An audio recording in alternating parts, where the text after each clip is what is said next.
office was when I first got introduced to the industry. I'll tell it the way that it was told to me. Okay. I'm looking at my LinkedIn and I got an invitation to check out this event company. And my friend was like, what? Family office club? Like a club of family offices? I was like, yeah, that's what it says here. And he told me, he's like, family offices are the wealthiest families in the world.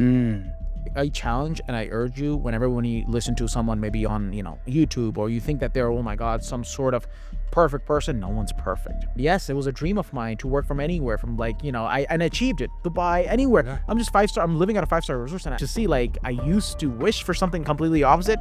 Now I'm going back to something else, That's what it taught me. It taught me that once you get to a certain level, we'll always still want more. Like as human beings, we're just naturally not satisfied. Yeah.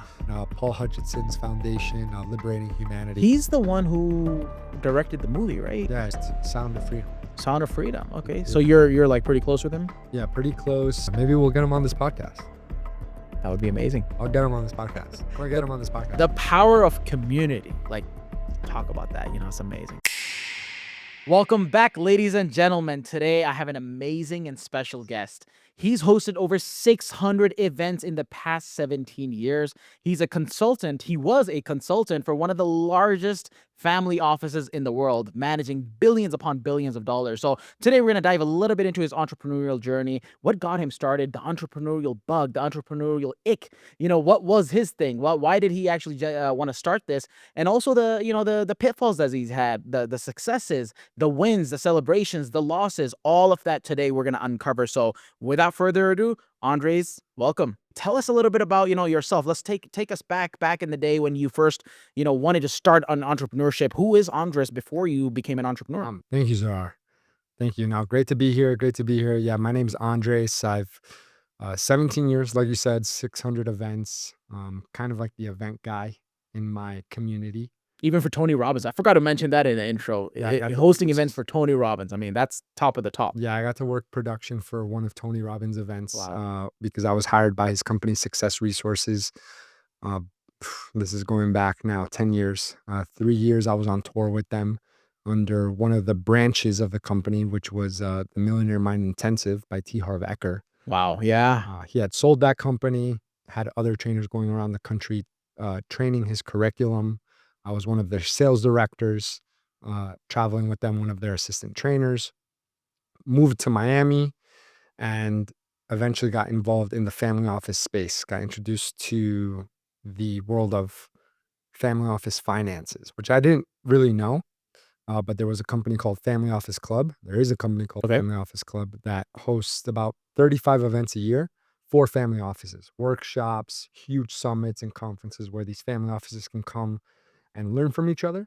So can you tell the viewers, because a lot of the viewers watching this right now are maybe beginners, right? I'm sure maybe some of them have heard about what a family office is. Can you talk a little bit about what family offices are? Because they're some of the, big hitters in this world, right? Like they don't manage like 10,000 or 20,000. They manage sometimes billions upon billions of dollars. So if you can give the viewers a little bit of what a family office is, and then we'll go from there. Yeah, exactly. So I didn't know what a family office was when I first got introduced to the industry. But pretty much I'll tell it the way that it was told to me. Okay. Because I was actually just transitioning out of working out of a company out of the UK, helping them sell sponsorships for trade shows they did for C-level executives. And I'm looking at my LinkedIn and I got an invitation to check out this event company. And it said Family Office Club. So I thought, like, Family Office Club, what's that? I thought it was like a doctor's club. Okay. And my friend was like, what? Family Office Club? Like a club of family offices? I was like, yeah, that's what it says here. They're looking for someone to help them with the production of their events. And he told me, he's like, family offices are the wealthiest families in the world. Because what happens is that when families become wealthy, right? Their businesses grow, right? Let's say they start off with 1, 2, 3 car washes. Next thing you know, they own 50 car washes, 50 dry cleaners, 50 gas stations, right? They scale to that level. And they have, now they're buying houses, they're buying real estate, they're buying different types of assets, gold, silver, their family's growing. You need support in order to maintain that. In order to maintain that generational wealth, you need support, right? So what do most people do? They go to a private banker, they go to a financial advisor, a wealth management firm. There's all these different types of solutions that you can go to help you manage your money. And also, families will have a chief of staff that will help them hire their maids, their Mhm. drivers, um, that will help them find their accountants, like whatever it may be. But once you reach that level of wealth, you need a team.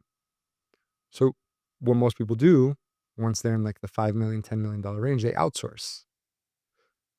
Once a family reaches a certain level of wealth of 100 million in assets under management, instead of going to this private bank like JP Morgan Chase and private banking or Wells Fargo private banking or XYZ hedge fund to manage this portfolio or investing in this real estate fund to Mhm. help them with that real estate portfolio or even hiring a outside property manager to manage all of their properties. So in other words, they have too much money and they don't know what to do with it. They want to manage it properly. They may either A, not necessarily have the skill sets themselves, or they just don't want to take the headache off that. Is that accurate? Well, quite the opposite. So Okay. everybody's coming to them saying they can help them with all of those things they need to Right. manage, right? All their wealth management.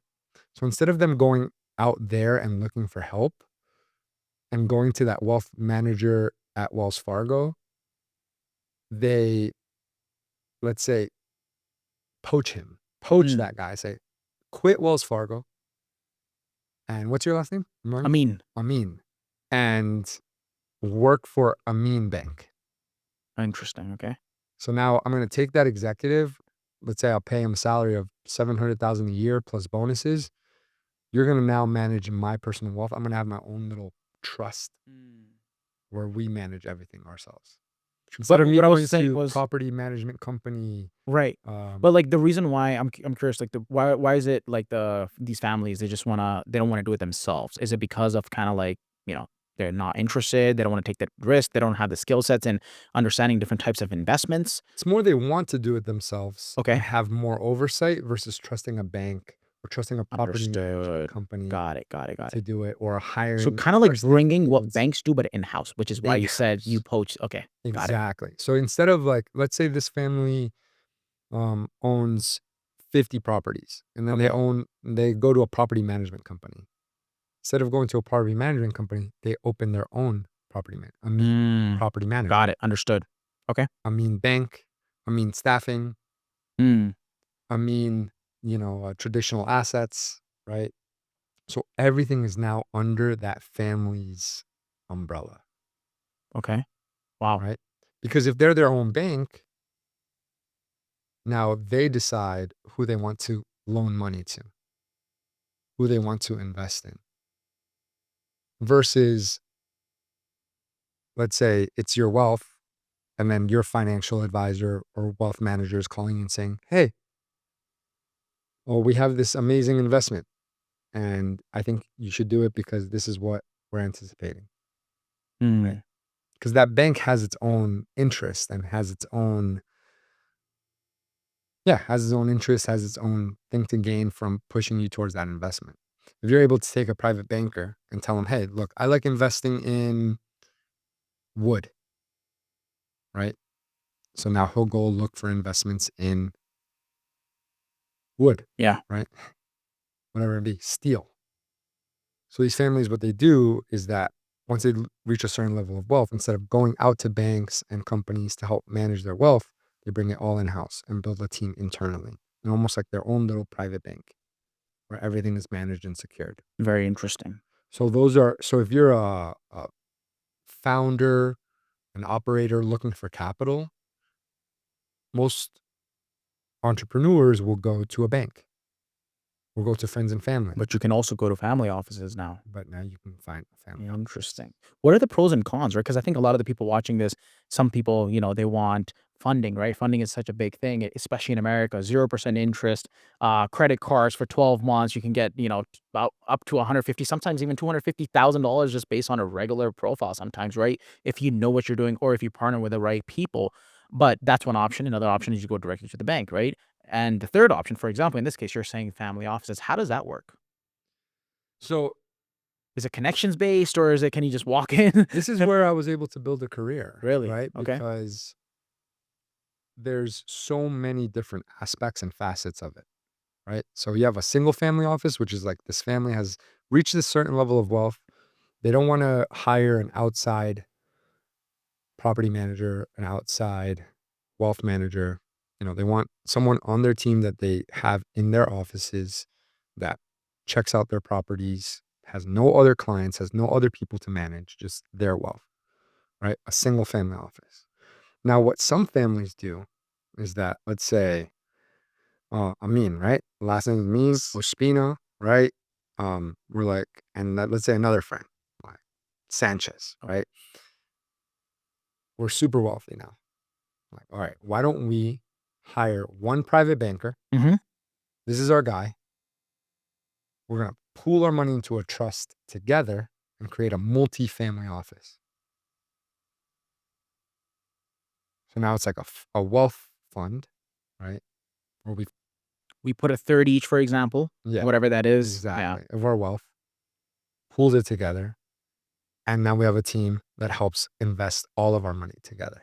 Hmm. So that's called a multi-family office. And those can go up to the trillions, Trillions of dollars? trillions of dollars. Yeah. Trillions of Really? dollars. Yeah, hundreds of billions. So we've had. And you guys were managing So multiple. we were managing, we were advising. Oh, you're right. Yeah. But so I was able to create a career by those little private bankers that they hired, right? Or maybe they would hire their son to then manage the wealth. Keep it in the family. Keep it in Yeah. the family. Or what happens is a 5-person team. One person manages the public markets. Okay. Right? Another person goes out there and is looking for startups with a certain percentage of the portfolio. Another person is in charge of their real estate. Yeah. Right? Because they're a specialist in every area. Right? Yeah. And it can be all within the family. Mm. I was able to build a career from all of those different subsects of family offices, creating a club, right? A private membership, Okay. and creating and curating a space for them through Family Office Club. That I was the general manager of the company for 8 years. Yeah, the CEO's name is Richard Wilson. He founded the company 17 years ago. We were like a 7-person team. I helped grow it to a 40-person team. 35 events, Singapore, UK, all over the United States. So essentially, it's family offices. They have multiple specialists inside of each family office, for example. Yeah. You took all of those or a lot of those family offices and kind of made a group of these different family offices combined. Yeah, it's a club, It's a right? club, So yeah. for them to come and What was the main reason of that? Is it like risk mitigation? What was like the thought yeah, process? exactly. Yeah. So it's helps them learn from each other, right? Because someone worth 50 million can learn a lot from someone who's worth 500 million. Yeah, or a trillion. Yeah, exactly. Or managing it. Interesting. Like how are So it's like a mastermind that yeah, they can also learn from each other because that person that's managing $30 billion in wealth can learn a lot from that founder and that, let's say, tech executive that just sold his company for 100 million. They can learn a lot from each other, right? Because that wealth manager that's managing $30 billion in assets can learn a lot from that new tech executive that just came into wealth about technology, about AI, about, the ecosystem in that part of the economy. And that tech executive that's reaching these new levels of wealth can start learning how to manage money versus when he was more assimilated to managing teams and other executives and things like that. So bringing them into that community where it's private so they don't feel like it's more curated. So it's not a pitch fest, right? Like what we're always trying to avoid in these events is like creating a pitch fest where it's everybody's trying to pitch everybody. Yeah. It's more like a mastermind, right? Like In a way. mastermind, learning, So in a workshops. way, isn't it like the most like richest mastermind in the world, right? We try to like, for example, right, for myself, I'm trying to get in all the AI masterminds or the info space coaching, but you guys built like the cream of the crop type of mastermind, huh? Yeah, exactly. So, and there's workshops throughout the year, Okay. where they come together and they can, because right now, especially with AI, a lot has changed, right? How do you run due diligence on a deal? That's a huge thing for a family office, right? It's like, how do they run due What diligence are some of the on all of diligence these? things, right? I think that would be a good topic to explore a little bit. Yeah, due diligence is a big one. And it's a, if we even have enough time to cover it all, but keeping on the topic of family offices, another thing a family office does and can do, there's something called a virtual family office, let's say, Okay. because now thanks to technology, before you used to need a lot more logistics and operations to create a family office, hiring the team. Now you can create, anyone can create their own custom CRM, their own Hmm. custom dashboard. One of the big goals for a family office is how do I keep my wealth protected into the next generations, right? Yeah. 85% of wealth is lost between Generation to generation, right? 85% of wealth is lost between the first and third generation. Wow. So your great grandkids have a 80% chance of squandering it all. I would assume it's like lack of understanding, wealth, mindset. The next generation had life too easy. Typically, the first one is the self-made. They had to go through all the hardships, and the second one just kind of enjoys. Is that accurate or Yeah, they don't understand what it took to get there, correct? right? There's no pride. So I've seen families that create a family app where they can all it's almost like a social media app that only the family has access to, Okay. where they can post the history of the family, post Mm. videos, calendar of birthdays, trips, Wow. right? So this family creates a special app, excuse me, creates a special app where they can see all of the birthdays, all of the trips that are coming up, all of the activities, and also maybe look up, if a family member wrote a memoir, different videos. So what happens is that that's going to instill pride I agree. in Yeah. that family, and that family's going to want to protect that and keep it there, Yeah. and they're not going to want to squander it, and they're going to want to represent their name, right? So that's a huge strategy that these families. It's always interesting. I've seen like typically it's not one person alone who gets there. It's a family, right? And I think that's such an important point, especially in the West where family isn't really encouraged too much. But if we take a look at again some of the largest companies, some of the largest these family offices, there it's a whole family combined. It's not encouraged too much, but then at the same time, you see a family like you see the major politicians. It's all It's a families. family. It's all families. It's all family. Yeah. So while So if maybe you want to make it big, you should stick together with your family, right? And sometimes it's tough, right? Brothers fight, sisters are fighting. Sometimes there's ego, all that stuff. I actually run a family business myself, and that's why I wanted to kind of like hold this point because there's no way I would come out of a third world country negative $850,000 in debt one time if I didn't have people to rely on. Because I'm just one person. I can't do everything myself. But when I have my brother, I have my sister, I have my dad, all four of us combined, that's like four, 4 plus 4 doesn't equal 4 anymore. It equals 44. exactly That's the power of having a family or a partner, a good partner if you have. I have my best friends as well.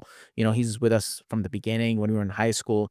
And if it wasn't for each other, because we also complement each other, right? The skill sets I think that I have, he doesn't have, but the skill sets he has, I don't have, and together we form a like a juggernaut in the space. 100%. And that's the thing. I think society, like you said, it's not a popular concept in Mhm. the West. But at the same time, it's flashed in front of our eyes on how important that is because the most powerful people in the world, especially in the United States, you can look at it, it's all because they kept their families close and tight knit, regardless of all the drama and everything. They ate together, they didn't isolate each other, you know?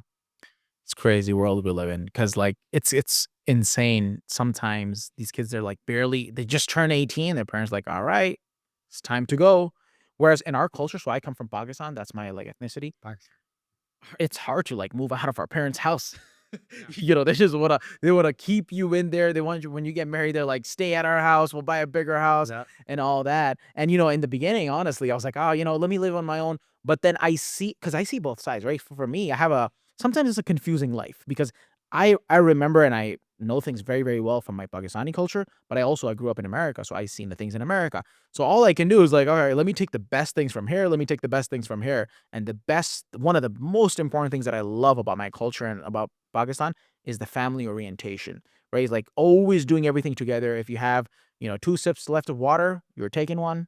Your friend or your brother or your mom, your sister's taking the other one. Yeah. It has to be. But I feel like in America, it's like very, what can I get? Just trying to hoard, take, quick. Like it's just quick. That loop of just like they just want it right now versus understanding that, hey, give half to the other person. And if you do that long enough, you will go so far in life, so far in life. But it's that instant gratification that I feel like as Americans, we just kind of fall for, you know? You know what it is? And I don't think it's an America thing Hmm. because producing all of these events has really taught me a lot about culture, Okay. right? And going to so many different cities and seeing all the people from these areas and these regions come together. It's more of a city thing. So not an America thing, but a city thing. Because if you go more to suburban areas, They still have the culture. Yeah, these families still have the culture. absolutely. These Midwestern families in Illinois, Iowa, Wyoming, Okay. very tight knit, very close. Utah, right? Mormon culture is a lot about Absolutely. family, Yeah. so you see that. But when you now go to these more metropolis areas, LA, New York, Miami. LA, Miami, nobody's from there. Everybody left. Yeah. So everybody's on their own, right? It's that attitude of, I left here to make it on my own. Yeah. You It's the know? type of person that's there in these cities, right? Yeah. And my friend told me the other day, he's like, you're like a clean bohemian, like a gypsy. I've lived in a lot of different cities. I'm Colombian American. I was born in New York, raised in Connecticut, went back and lived in New York for a few years, moved to Fort Lauderdale, then Miami. Now I'm back in Medellin, and a lot of it has always felt like, okay, I'm out here doing it on my own. Because you go to a new place, you're kind of starting from scratch, you know? So that attitude of like, I'm here to make it on my own, right? It's me against the world, Mm. can happen very naturally when you are on your own and you don't have your family to rely on because they're close by. My sister was just here, we took our first like road trip in Colombia. It's our first time back in Colombia since she left 22 years ago. Wow, no way. Yeah. 22 She was years. only here for 4 days, did a road trip all over Antioquia, caught up on a lot of things. But I could only imagine how different life would have been, and we did imagine how different life would have been had we been more local to each other, and how much So more true. we could have supported each other. And also throughout the years, how much we wanted to support each other, but just simply couldn't because of distance and the way life kind of changes and moves.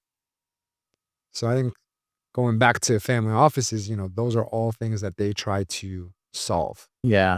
by keeping everybody together on platforms and things like that. Wow.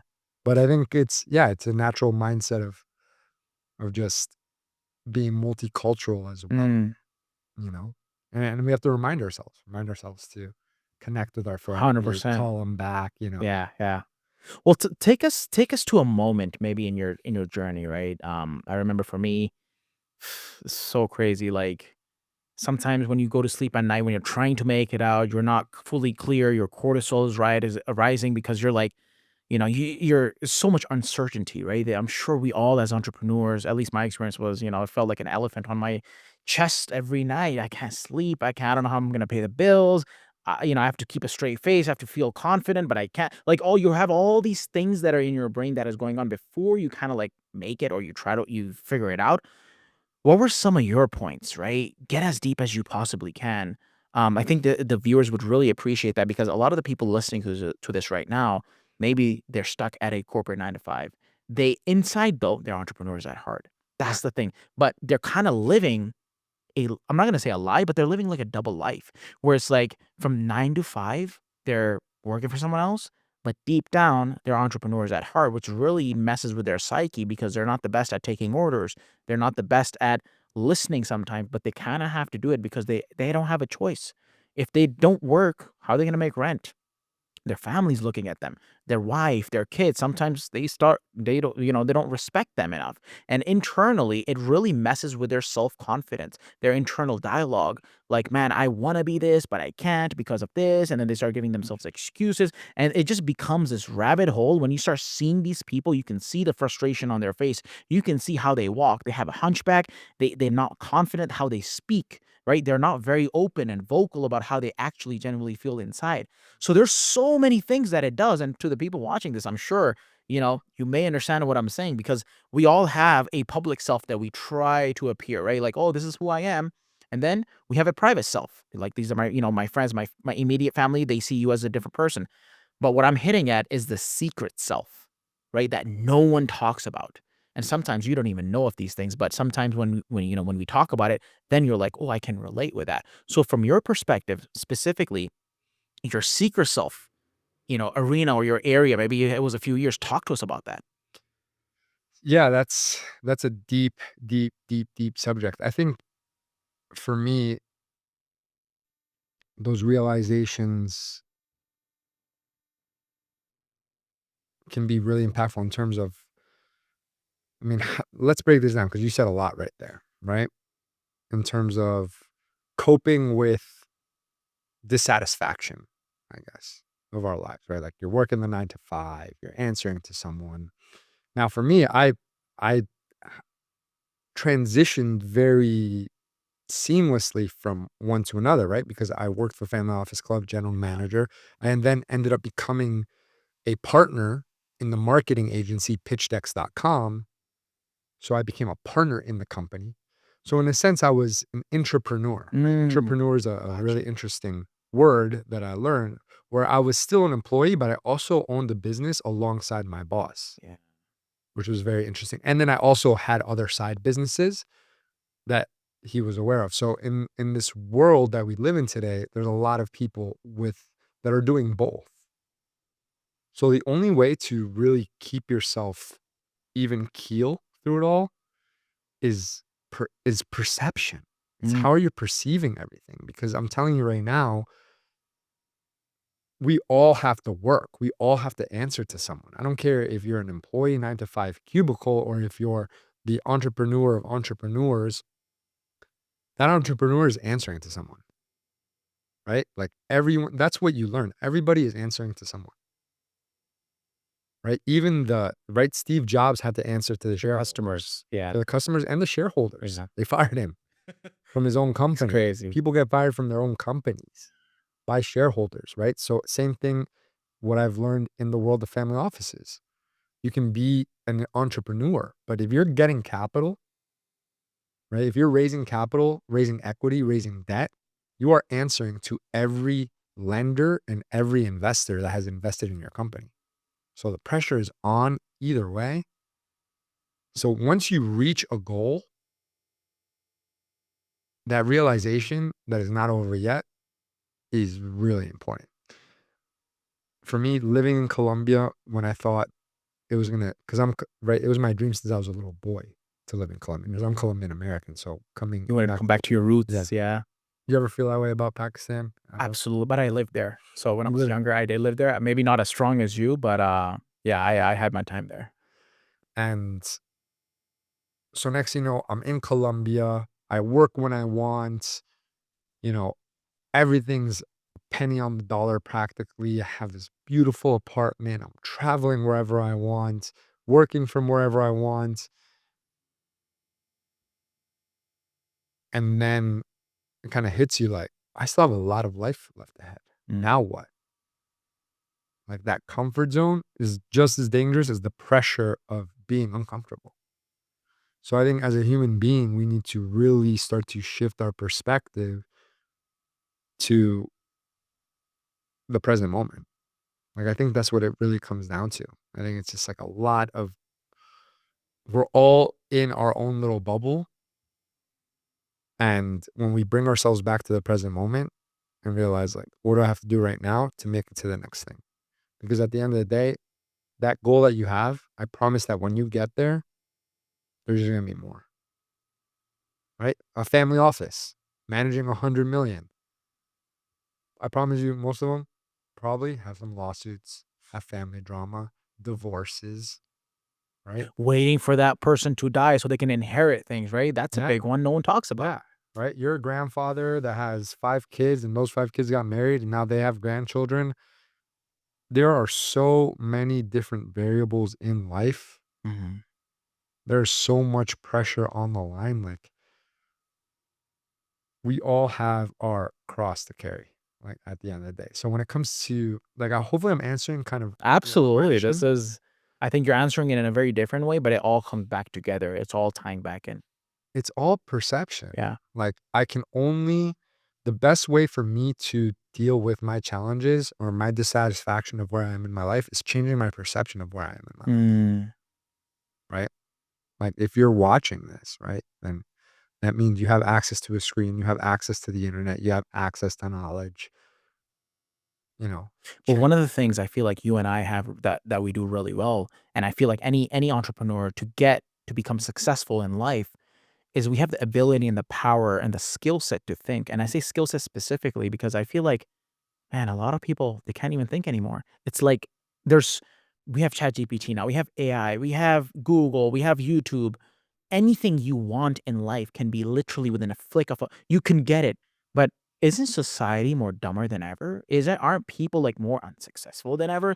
That for me is like very a little haunting. Like I'm a little scared of that. I'm like, how and why is this even possible? Maybe it's because there's too many options available and people are like, oh yeah, everything's gonna be fine. And they just completely forget, right? They live life on easy mode, on comfort, on like autopilot until one day they wake up and they're like, man, what happened to the last 15 years of my life? And then they're like, oh, I want to make a change.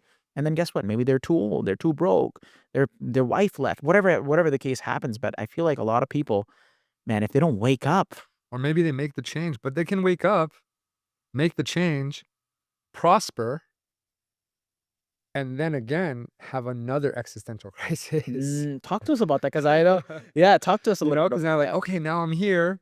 Now they just have a new set of problems that they didn't anticipate. Mm. You know, new things they got to manage, new responsibilities. Like, And life maybe they're not throws. ready for that, right? I mean, life just goes on. You know what I mean? It's like Yeah, it naturally as human beings, we always seek perfection. Like, that's just what evolution does. That's what we have been brought here to do. We've been brought here to keep evolving and seeking perfection, right? Like, how did humans get here? yeah, Because they just keep trying to develop themselves into what's next. I mean, look at how this world has changed in 30 years, right? What are we doing? Why are we creating cameras, sitting here on a podcast? Because, when 100 years ago, imagine those people. it wasn't even like a goal or a mindset, but we're just constantly developing and trying to figure it out, trying to Yeah, figure it out. And once we get to the next stage, it's just we just keep trying to figure it out. absolutely. So it's a constant, once we accept that life is a constant cycle of trying to figure it out, then we can kind of come to terms with that and just understand, like, be present. Am I okay? Am I healthy? Appreciate what's good in your life because it's very easy to look at what's not good.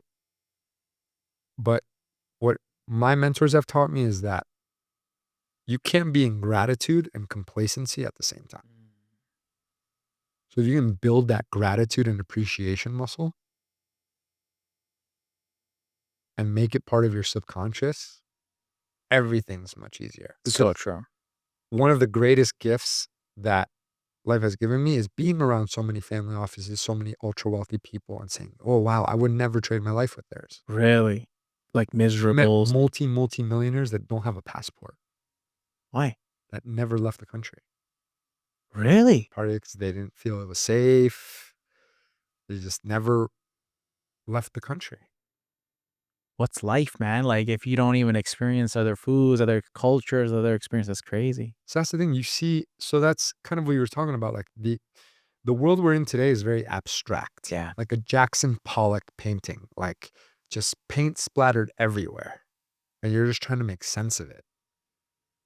right? But you can either look at a Jackson Pollock painting and say, that is messy, that is crazy, I don't want to deal with that. Or you can say, like, there's beauty in the craziness. Let me try to make sense of it. Let me focus on just this little part right here, and see what I can take from this. Because it is a very abstract world with a lot of options, and options is one of our biggest challenges today. Like Jordan Peterson talks So about true. it, that we're kind of like in a desert. Mhm. And to get out of the desert, now we have infinite amount of options. It's not like there's no roads, right? So any slight angle that I take, like, okay, I want to go this way. Even 1 degree That's it. that I decide will put me in a completely different place had I gone 1 degree to the left. It's an infinite amount of options. So what do you do in that situation? You have to come back to the present moment. What is the best thing that I can do for myself right now? Don't worry about the past. Don't worry about the uncertain future. What can I certainly do right now to better the next moment ahead of me? And the big one is faith, man. I think if you don't have God in your life right now, So true. it's going to be tough, man. It's going to be tough if you don't have God in your life right now. And I know people that don't have God in their life, and I see the anxiety that is in their chest. I see the They tension never in their admit it body. though, right? But the inside, that there's something off. Look, that's the thing. I can be off.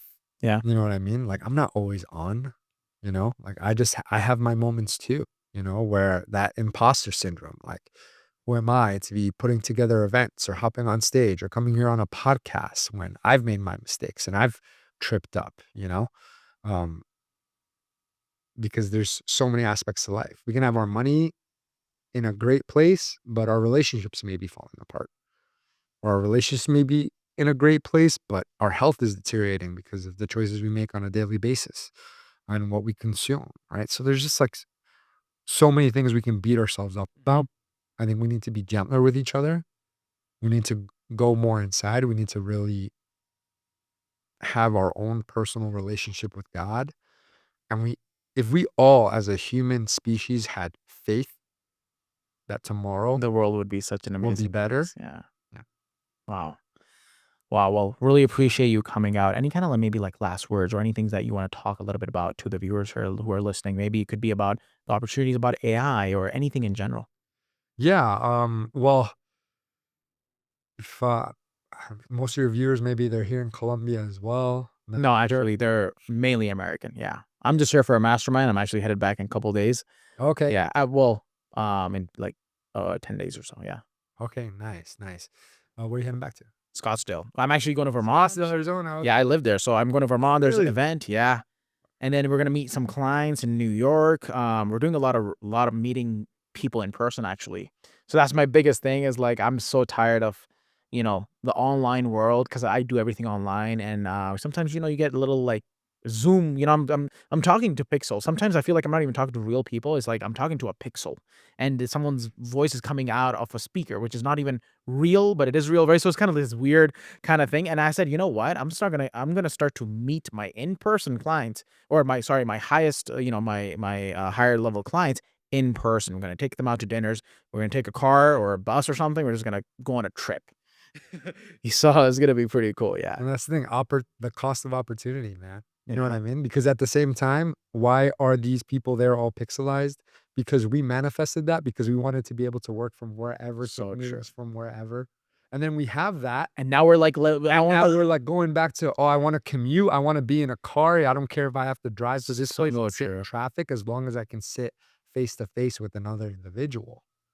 You guys see what we just talked about? We're not perfect. We have our own flaws. We have our own things, right? Whenever I challenge and I urge you, whenever when you listen to someone maybe on YouTube or you think that they're oh my god some sort of perfect person, no one's perfect. We're all going through our own things, and this you just proved to everyone that, yes, it was a dream of mine to work from anywhere, from like, I and achieved it. Dubai, anywhere. Yeah. I'm just 5 star. I'm living at a 5-star resort, and I started thinking to myself, man, I miss human. Like, I kind of want to meet people, right? Even one of the reasons of why I'm doing this podcast. Well, first and foremost, to bring you guys value, but also to learn from you, to connect with other fellow entrepreneurs, right? And that I missed that lack of connection, but that was my dream. So it's kind of weird to see, like, I used to wish for something completely opposite.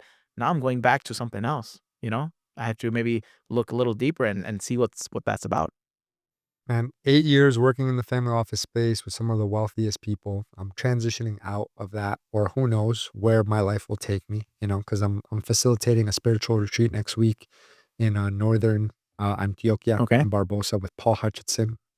Um, I do a lot of different types of events, right? I get hired to host and MC, but that's what it taught me. It taught me that once you get to a certain level, we'll always still want more. Like, as human beings, we're just naturally not satisfied Yeah. unless we catch ourselves not being satisfied and remind ourselves, actually, what am I actually satisfied about right now in my Wow. life? Like, what is actually good in my life? And that's a muscle we have to train. But it's a What do balancing you act think because about? that dissatisfaction is also what gives us I was drive. just gonna say that. So what are your thoughts about always grateful, never satisfied? Yeah. You Yeah. like It's that, right? like, Yeah. take your time, but hurry up. Yeah, it's like we wanna be ultra grateful to God, to, like, having life, even when you wake up. I don't care how much money you have. You woke up, you're rich. You're a rich man. Because there's someone who's a millionaire who just died. Yeah. And he you know? So but still not being satisfied, still having that positive ego, if you will, right? Yeah. Not negative, but always trying to see these things about us and trying to make it positive. I think that's pretty important in life. It's awareness and it's training. Yeah, You ha absolutely. like, for me, gratitude is a muscle I've built, man. It's a muscle I've built. Curiosity is a muscle I've built. And I've had to build that muscle because through time, you can become less curious of things because you're like, curiosity kills a cat. Like, "Oh, I became curious going down this path and it got me in trouble," right? You know? Amazing. So then you don't take action towards certain things Yeah. because you're afraid what that may lead, and you have to it's life is about keeping that bravery that we have as children, Mm. but as adults, using that experience we have too. And what happens with most people is that they gain a lot of experience through life, but their courage diminishes. So they have all this experience, but they have no courage, so they don't take action. So a mentor of mine taught me something. He said, "Zarar, never kill the child in you. Always be childlike, not childish, very different things. Childlike. A child is curious." Man, we look at some people, we're talking to them, it's like talking to a stone. No emotions. Like, scary, right? And sometimes you're like, "What happened to you?" Well, they're so used to, like, being perfect or being right and being so boxed into what society builds. It starts from the school system, right? Do your homework, you gotta do this, it's like so much boom, boom, boom like this, and people are like, they can't even live their life. Like, they're like soulless. They're dead, but they're not buried yet. And I feel like that's so The Walking Dead. they're walking dead. They're like zombies, Yeah. So always maintain that childlike energy, right? Happiness, NPC. curiosity. NPCs, right? Yeah, is there just NPCs just Tough, like, man. let me just, go through life like that. Well, thank you very much for coming out here. I really truly appreciate that. I think that was an amazing conversation. Where can people find Mm. you? I'm a big Instagram guy. Okay. I've very organically My Instagram has been a great place for me to connect with people, share what I'm doing in the world. I represent 2 foundations, Alas para la Gente, which takes, brigades of doctors to different villages in Colombia. So I've been on Black Hawk helicopters with them, Really? went to villages in Colombia, like behind enemy lines. Wow. Yeah, Amazing. seeing 500 patients over the course of a weekend.